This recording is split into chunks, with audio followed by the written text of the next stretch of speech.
Média nu koy defee soir d'info ci deuxième partie bi nag ñu am mbégte di dalal ki nga xamante ni moom mooy Malick Diop moom mooy coordonnateur des acteurs non étatiques du Sénégal li tax ñu dalal ko mooy waxtaanee taxawaayu société civile wax itam ci mbir mi nga xam ne am na fi ci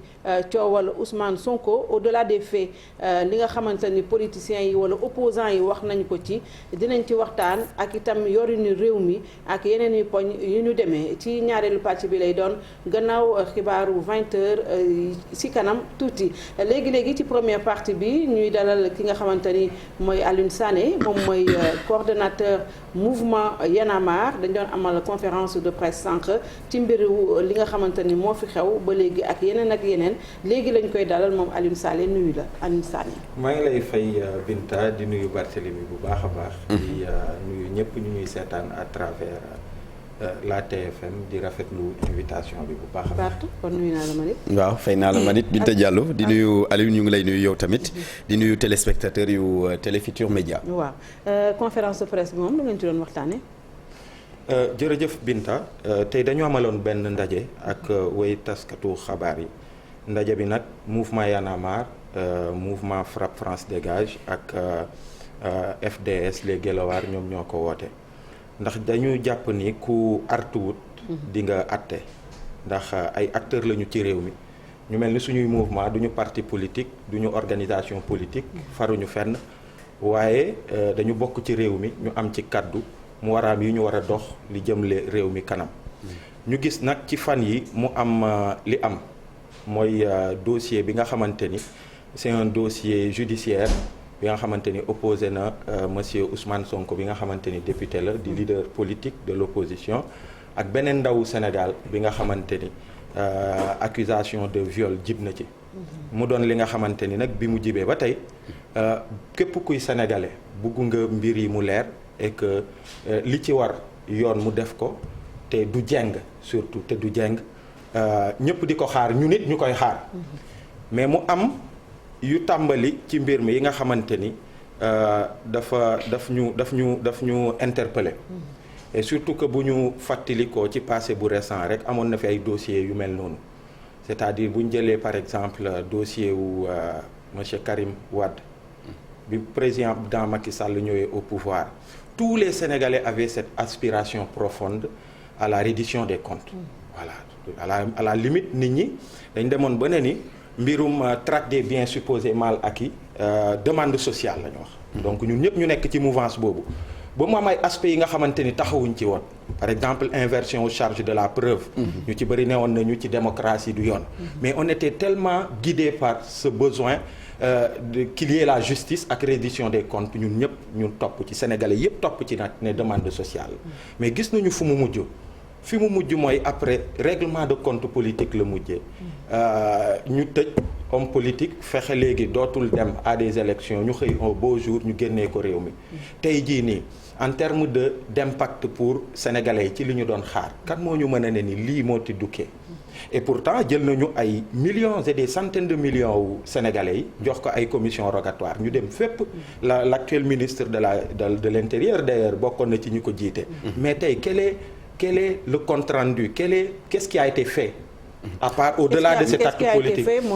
mooy àtte nañ ko condamné nañ ko gracier nañ ko mais surtout foofu li ko wund woon nee nañ traque des biens supposés mal acquis c'est-à-dire ay kopparu Sénégal bi nga xamante ni ñoom dañu annoncé woon ni ay milliards la yi nga xamante ni dugg na fii ak fële yu ñu war a jëli mais tey en termes de bilan ban Sénégalais moo la mën a wax lan lañ traqué ñu indi ko ba léegi daal seen muy première chose deuxième chose mu am aussi dossier wu nu mu tuddati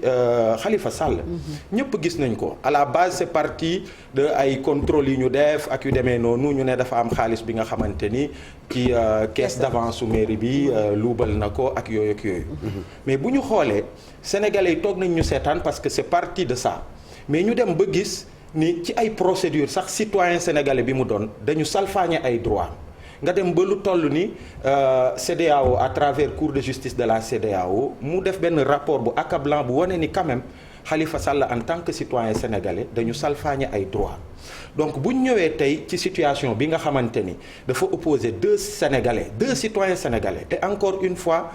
képp kuy sénégalais te faroo fenn da nga jàpp ni lii dafa war a leer et que dëgg bi mu génn sans faiblesse aucune et que mu tegu ci yoon. enquête yeeg yëpp waaye bu ñu toogee. une affaire privée. léegi lu tax léegi ngeen ñëpp ngeen jógandoo bëgg ko dugal dans la sphère politique mais li ci dugg nous en tant que ñun dugguñ ci sphère politique. mouvement citoyen lañu mouvement citoyen lañu mais bu ñu toogee ñu gis quand même. Sonko mi nga xamante ni c'est un citoyen sénégalais avant tout dans cette affaire bi ko opposé ak beneen citoyen sénégalais muy député à l'Assemblée nationale. ñu gis ni ca njëlbeen commencé nañu tàmbali di violer ay droit am loolu nag dañuy taxaw ne non. donc et surtout à la lumière et surtout à la lumière. xaaral et surtout à la lumière d'un passé récent mooy yii ma wax nii yi nga xamante ni sénégalais yi ils étaient tellement sur le besoin de reddition des comptes ba ñu noppi ci yu bëri ñu ne nag ci bii. il faut pas que loolu mu dalaat ñu il faut que ñu. du ngeen bàyyi mu jàll mais Aliou wax nga ko léegi ne nga ku artuwul di nga atte yaa ko wax say kàddu ça veut dire que démocratie bu Sénégal dafa na sax wala boog mu ngi ci yoonu na sax. mais ñu defee une lecture de la situation mais par rapport à Macky Sall tey bi ñu koy fal xoolal tey tous les actes que le régime de Macky Sall pose mu doon yi nga xamante ni pour la plupart nit ñi dañu doon xeex pour que ñu am ko mais da ngay xool même ci autorisation de marche dans ce pays man dem naa. pour les sénégalais yi nga xamante ni dañuy demander à ce que Orange njëg yi nga xamante ni daf koy yokk ba mu jéggi dayoo ci contexte mbaas mii pour que mu wàññi ko mais ñu buub ñu devant Orange ñu yóbbu ñu on ne nous a même pas écouté on a violé nos droits on nous a même pas écouté sur PV ñu fanaan loo ñu ay borom kër yi ñu doon ñu xëy ñu bàyyi ñu et que en citoyen que nous sommes épris de justice ba ngeen koy def rassemblement ngeen def non ñaata on était 2 personnes rappelez-vous kilifa ak man la parce que ñun dañu jàpp ni te bu leen fàtte ni ñun mouvement Y'en a marre mbas mi bi mu jógee bokk nañu ci mouvement yu njëkk a jóg sax dem ci autorités yi man gis ngeen ma pour la première fois bi Macky Sall faloo ba tey ma dugg palais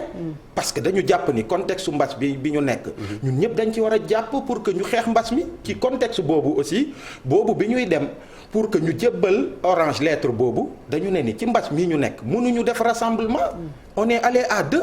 mais gis ngeen li fa xew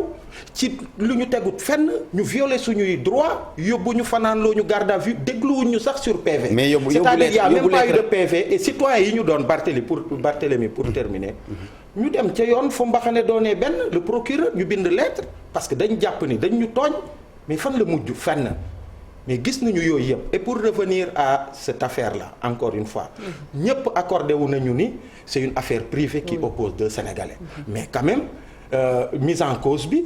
il demeure quand même un opposant politique. te réew mi dafa soxla. et la présumée victime on n'entend pas quelque part ku ko défendre aussi la présumée victime. mais premièrement la présumée victime. il faut la connaître il faut la voir j'ai vu beaucoup de mouvements de femmes yi nga xamante ni bëgg nañ ko jàppale mais xamuñu fu mu nekk. ils peuvent même pas rentrer en contact avec elle. mais ñun la seule chose qu'on peut dire mooy. on tient à ce que la lumière soit faite sur cette affaire et que justice mu bañ a jeng waaye yi ñu gis nii ci jeng la jëm parce que bu ñu jógee rek un député quand même du peuple bi nga xamante ni dafa am malaanu kiirlaay dafa bénéficier d'une immunité parlementaire ñu xëy rek dans cette affaire là bugg violer ay droits am ne ni il faut le convoquer bu ñëwul sax ñu dem jëli ko ba mu commencé yee ay bi si on se rappelle dans un passé récent Macky Sall fu mu aw ak ay opposants am yi nga xamante ni ñu ngi doon bëgg briguer la magistrature suprême yoon la nag bu ñu bëggut réew mi mu yegg ci yenn yoon la ñu artu donc yoon la ñu artu et yoon la aussi mais assemblée déclenché na quand même la procédure léegi jeex na on attend que ça finisse ñu xam fu walante li ñuy woote mooy parce que gis nañu li xew ci mbir moomu déjà violé nañu dès le départ les droits de quelqu'un c'est-à-dire le député Ousmane Sonko se sont rectifiés quand même ñu jóge ci loolu mais li fa am ci këram le lendemain ba ñun démb bi ñuy takk suñu dàll di ko seeti parce que à un moment dañu gis ni police ñëw encercler tout son domicile ñenn ñi ñu gis ay ñoom Maymouna Bousso ay dox ay andi jàmmam ñu bëgg rek dem nemmeeku ko policiers yi pamtee ko ñu dugal ko ci biir car yóbbu ko comme si elle n'avait pas le droit d'aller lui rendre visite ñu ne nag lii il faut que ñu dem xool lii li mu doon mais ñun ñii démb pour accéder chez Sonko pour dem nemmeeku loolu xool ko dafa mel ni dafa sama rappeler la Guinée bi Alpha Condé jëlee nu mu tuddati Seydou Dalin tëj ko ne ko amoo droit génn parce que boo génnee sa militant yi dañuy manifester. C'est ça qu'on a vu ñun dañ ñëw mais avec un ton bu grave ça renseigne sur l'état d'esprit du pouvoir dañ ñëw kilifa mais il a fallu que mu contenir parce que ni ñu waxee ak moom la donc ça renseigne sur l'état d'esprit du pouvoir te bu ñu buggee dëgg mu jib ci affaire privée bi il faut que ça se fasse dans la sérénité et on ne voit pas un pouvoir serein on voit un pouvoir nerveux et ça se voit sur li xew kër Sonko barki démb. mais li xew nag ba li xew ba xale yi génn ci mbedd mi toj quand même beaucoup de biens. tey kenn mënul mais et vraiment malheureusement gis nga nee nañu ay du yem ci loxoy borom. gis nañu fi bopp borom. gis nañu fi. même en 2011 2012 da ngay gis ay citoyens sénégalais jamono jooju wóor na ma ni yéen sax peut-être ci seen liggéey la ak ñeneen mais nit ñi daan nañu mobiliser wu pour la défense de la constitution. ñooñu di jóg pour loolu ñooñu duñ jóg pour casser mais à chaque fois parfois il y a des infiltrations am na ñi nga xamante ni ils comprennent pas les enjeux ñëw. mais ñi koy def également ça on ne l'encourage pas parce que borom sénégalais citoyen sénégalais bu gaaree oto. ngeen ñëw ngeen toj ko te yoonam new ci dara loolu kenn mënu ko cautionner mais encore une fois li ñuy wax mooy li ñuy seen muy ñëw et nous on l'a vu gis nañu le pouvoir état d'esprit bi mu nekk alors que justice dafa soxla sérénité ñu bàyyi la justice mu def son travail comme il se doit ñun observateurs yi ñu observer citoyens yi ñu ngi fii. Est-ce que la justice n'est pas sereine quand même? Elle est sereine, hein? Mais non, quand on voit l'acte qui est posé parce que le procureur gënuñu ko xam droit ñun. Mais tout le monde sait qu'un député il bénéficie d'une immunité parlementaire. Mais lan moo war a yóbbu le procureur à instruire waa brigade de recherche pour que ñu dem tout de suite convoquer un député pour mu ñëw tout en sachant qu'il bénéficie d'une immunité parlementaire loolu gaawtu la ak manque de sérénité loolu nag moo waral ñuy wax loolu mooy waral nag tey ñu amal suñu conférence de presse bi pour artu et surtout pour lancer un appel à nos autorités religieuses suñu kilifa diine yi nga xamante ni ñu ci bëri ci ñun ñu ngi jokk ci ñoom di leen déglu ne leen ku artuwut di nga atte il faut pas que encore une fois Barthélémy s'il vous plaît il faut pas que encore une fois que le président Macky Sall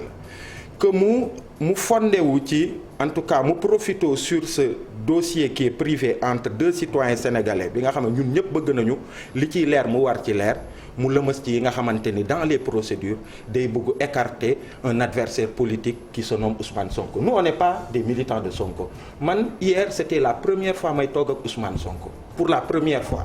mais on a estimé que il était important mouvement citoyen bi ñu doon ci fi ñu ci toll nii au moment où ñu ci bëri nag ils vont dire ouais on est de la société non ñun loolu la ñu xamee depuis bi ñu juddoo am na société civile yi nga xamante ni mbirum M23 ak constitution dañ ñëw duñ ci dugg mais nous notre particularité en tant que mouvement mooy quand la démocratie l'état de droit est en jeu dañuy jël suñuy responsabilité ñu ne lii la et sur l'affaire Sonko tout le monde sait qu'on milite pour personne ay élections romb na fi on a et beaucoup nous la même l'opposition parfois dañu koy reprocher que duñu lancer ay consignes de vote pour l'opposition ñun c'est nous mais tey bu ñu tolloo fii on prend la responsabilité de dire à Macky Sall que tu n'as pas le droit de nous amener vers un Sénégal une démocratie sans opposition. waaw d'accord mais loolu dañu koy bañ. mais opposition bi moo war a xeexal boppam quand même. mais la démocratie elle appartient à qui? La démocratie d'un pays ça appartient. presse bi dafa war a jouer un rôle pour que démocratie mu gën a sax ci réew mi société civile daf ko war a dox parti politique yi dox ko ñëpp dox ko et ñun suñu responsabilité dañ ko ciy dox di def des calculs ñoom duñu xeexal seen bopp aussi la nature a horreur du vide mënuñu toog ana opposition bi kenn gisu leen on ne les entend sur rien du tout ba pare nag ñu bëgg a xeex à la place de l'opposition il faut que opposition bi aussi jouer pleinement son rôle. L'opposition man je sais que non on ne se substitue pas mais dañu jouer juste notre rôle. dañuy jouer suñu rôle même le discours qu'on a c'est pas le discours des politiques dans cette affaire ñun discours bi ñuy développer et Ousmane Sonko c'est un leader politique de l'opposition politiquement il est en train d'apporter des réponses et que je pense que sa réponse politique a été voilà. D'accord léegi yéen da ngeen di alerter parce que ne ngeen dafa am lu ngeen seen muy ñëw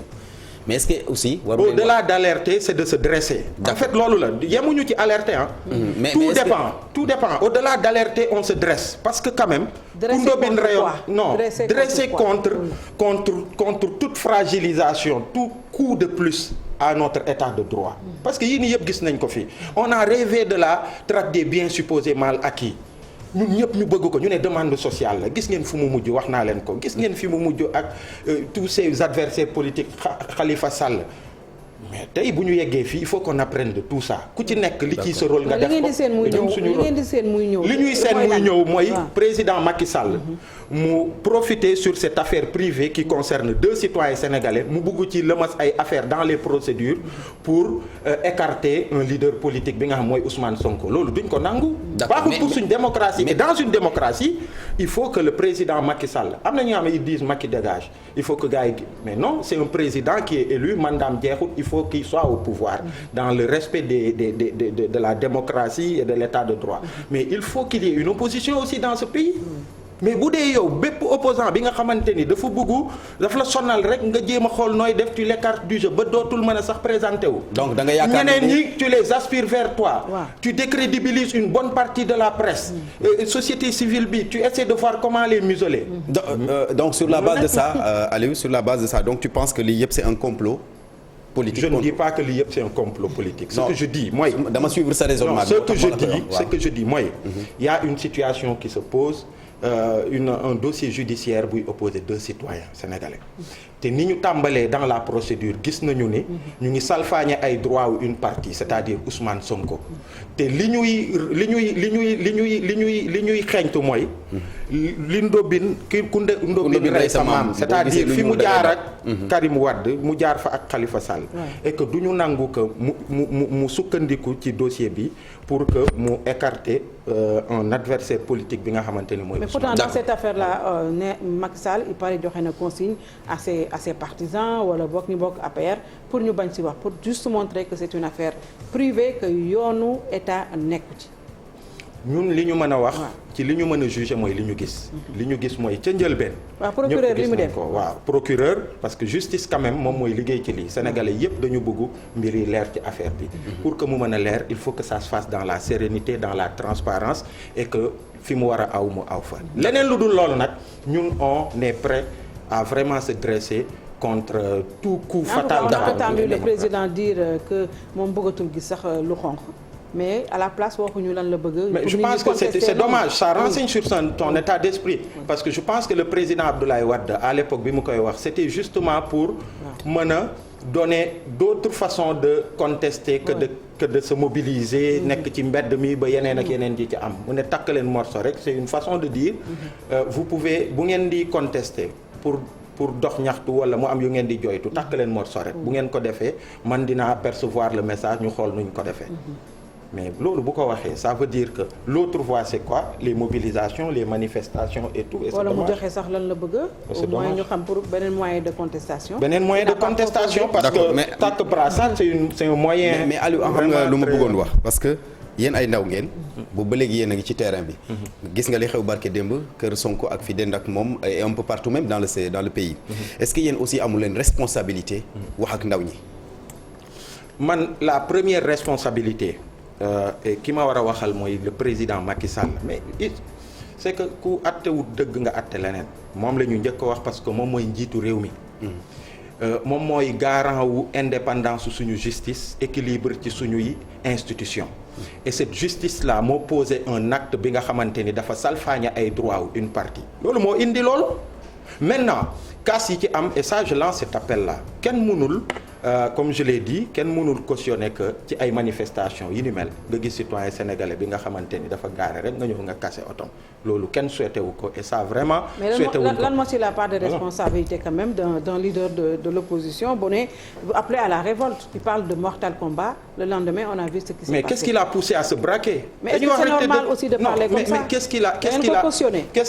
qu'est-ce qui l'a poussé à lancer cet appel.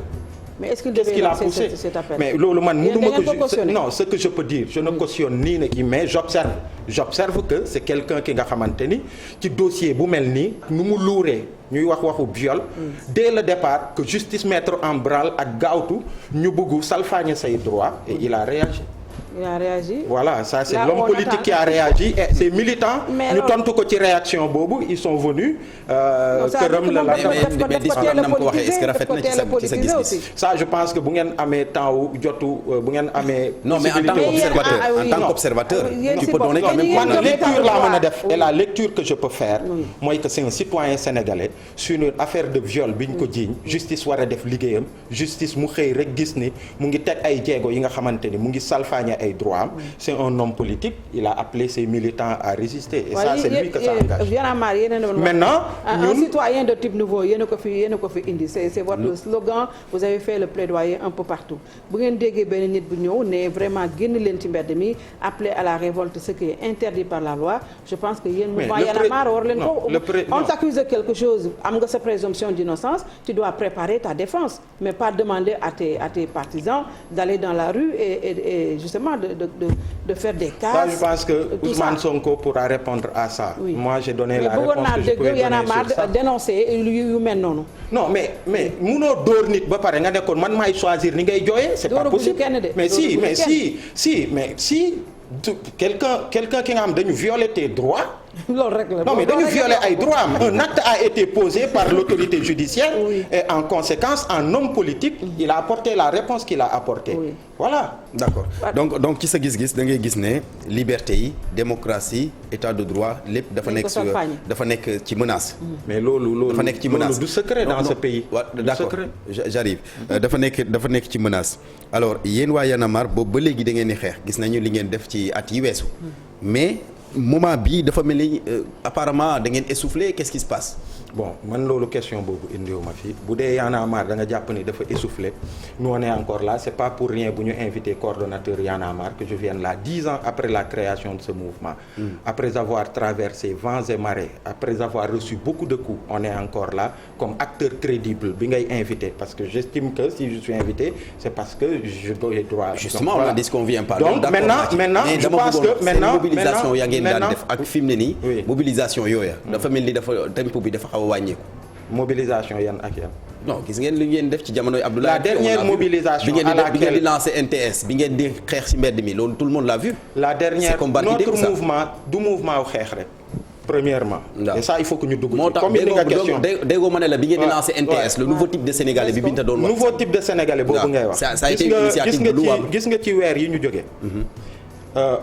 planté nañ lu tollook 1000 arbres ci littoralu Guédiawaye avec les scouts de Guédiawaye ci weer yi ñu jógee école élémentaire bu Sam Notaire toilettes yi dafa affaissé woon xale yi amuñu douche daanaka bu récréation jotee dañuy traverser mbedd mi avec tout le risque qu'il y a avec les voitures pour dugg ci kër yi ñun ñoo def plaidoyer avec des partenaires ñu ñëw boo demee foofu di nga gis am na toilette nga dem école Thierno Salif Ndongo bu nekk Gounass avec l'AJDB jeunes yi fa nekk boo demee dans cette école élémentaire bu am des centaines d'enfants amul sax ndox